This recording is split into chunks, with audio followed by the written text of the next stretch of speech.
Glass কই হ্যাঁ এখানে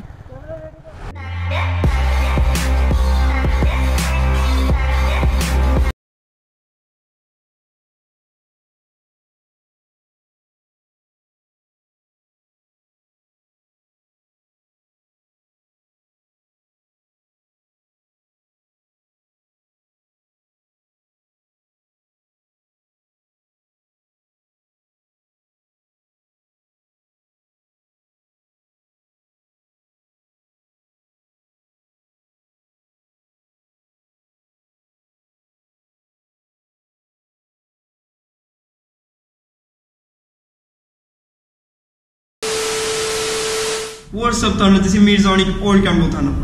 আমরা হোটেলে যাওয়ার পর মানে চোখে কিছু দেখতেছিলাম না ঘুমে জাস্ট ফ্রেশ হয়ে না ব্রেকফাস্ট করে আমরা ঘুমে আছি দেন একটা কাহিনী আমি ঘুমানোর আগে এপি থেকে পিক আপলোড করি good morning Sylhet and check in the hotel Farmis garden then 1 hour পর হোটেল রিসেপশন থেকে একটা ফোন আসে যে থান্ডারব্লক আপনার গেস্ট আসছে আমি বললাম গেস্ট আসলো কই থেকে আদান উঠে বলছো তুমি কাকে কি বলছো আমি বললাম ম্যাম কাউকে তো কিছু বলি না ইভেন আমার কোনো রিলেটিভ সিলেট থাকে না আমার গেস্ট আসবে কই থেকে পরে তুমি চেক ইন দিছো বললাম হ্যাঁ ভাই চেক ইন তো দিছি বলে এখন গিয়ে দেখে আসো কে আসে ঘুমে ব্রেন কাজ করতেছিল না শর্টসের সাথে রাইডিং বুট পরে আমি হোটেল রিসেপশনে যাই দেখতে খুবই অকওয়ার্ড লাগতেছিল শর্টসের সাথে রাইডিং বুট ইভেন আমার ওয়ালেট ফোন সবকিছু আমি রুমে ফেলে রেখেছিলাম সবকিছু ছাড়া দেন গিয়ে দেখি দুজন আমার জন্য ওয়েট করতেছে ফার্স্ট অফ অল আমি ওদের কাউকে চিনতাম না একজন আমার সাথে এফবিতে অ্যাড ছিল তোকে আমি ভালো করে চিনি না দেন পড়ছে হলো সিলেটি ফাইবারদের সাথে থ্যাংকস আব্দুল্লাহ নাবিদ এসে দেখা করার জন্য অ্যান্ড ফার্স্ট ডে থেকে লাস্ট ডে সাথে থাকার জন্য অ্যান্ড আরেকটা কথা আমি আমার সিলেট টুগের ফার্স্ট ব্লগে বলছিলাম আমার পিসির হার্ড ডিস্ক ক্র্যাশ করছিল আমার অনেক ফুটেজ মিসিং হয়ে গেছে কারণ অনেক ফুটেজ ব্যাকআপ করা ছিল না অ্যান্ড আরেকটা প্রবলেম হচ্ছে আমার গোপ্রোর মাইক্রোফোনে ডেড ক্যাট খুলে পড়ে গেছিলো অডিও কোয়ালিটি একটু খারাপ আসছে একটু ম্যানেজ করে নিয়ে অডিও কোয়ালিটি আর ফুটেজ কম থাকার জন্য ভিডিও এডিট করতে অনেক প্যারা হয়েছে বাই দ্য ওয়ে আমি আর বেস্ট ট্রাই করছি আই হোপ ব্লগ ভালো লাগবে ওয়েলকাম ব্যাক এভরিওয়ান আমরা সকালে ব্রেকফাস্ট করি নাই এখন ব্রেকফাস্ট লাঞ্চ দুইটা একসাথেই করবো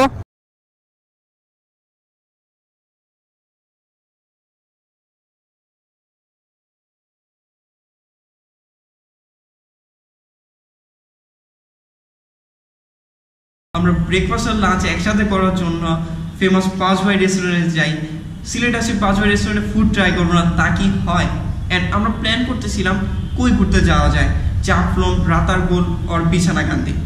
আমরা অনেক কনফিউজ ছিলাম কারণ সিলেটে ঘোরার মতো প্লেস অনেক আর আমাদের যে কোনো একটা প্লেস সিলেক্ট করতে হবে কারণ আমাদের কাছে টাইম কম ছিল লেট করে ঘুম থেকে ওঠার জন্য দেন আমরা প্ল্যান করি যে প্লেসের রোড ভালো হবে আমরা ওইখানে যাবো দেন আব্দুল্লাহ নাবিদ বললো চলেন ভাই আমরা রাতারগুল যাই কারণ রাতারগুলের রোড অন্য সব প্লেস থেকে অনেক ভালো আর আমি অনেক এক্সাইটেড ছিলাম কারণ এরাই কখনো রাতারগুল যায়নি ওয়েলকাম ব্যাক এভরিওয়ান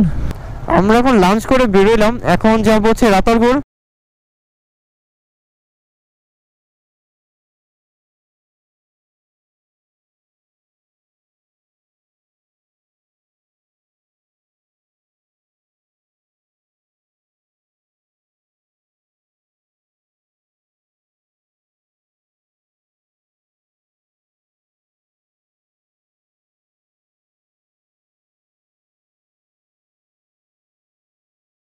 থাকবো কই উপরে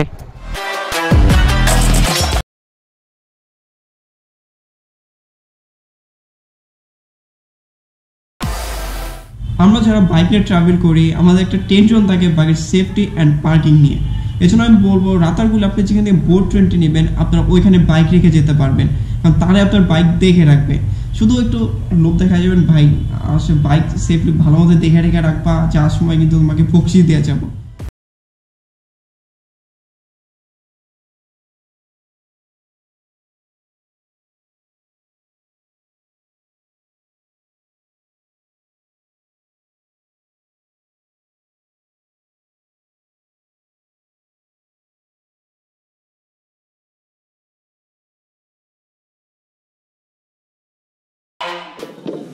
এখানে বসে যাবো না এটা এখানে বসে যাবো আমি হ্যাঁ তুমি করে আচ্ছা ওকে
টিভিসিতে ফার্স্ট রাতারগুল দেখা হয়, দেখে অনেক বেশি ভালো লাগছিল যে একদিন তো যেতে হবে দেখার জন্য।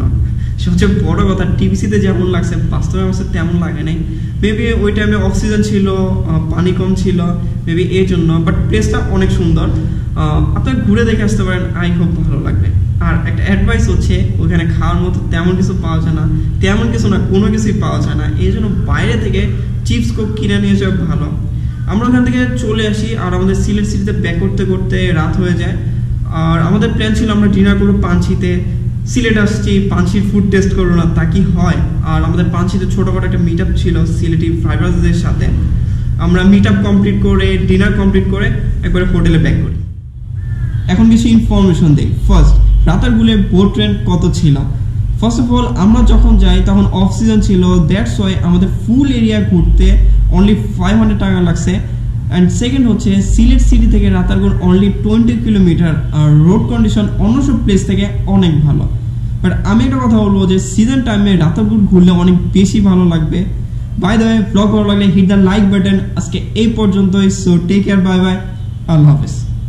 অনেক বেশি ঠান্ডা লাগছে, টিস্যুর প্যাকেট নিয়ে বসে আছে, একটু শুট করতে অনেক প্যারা লাগছে। বাই দ্য ওয়ে, আল্লাহ হাফেজ।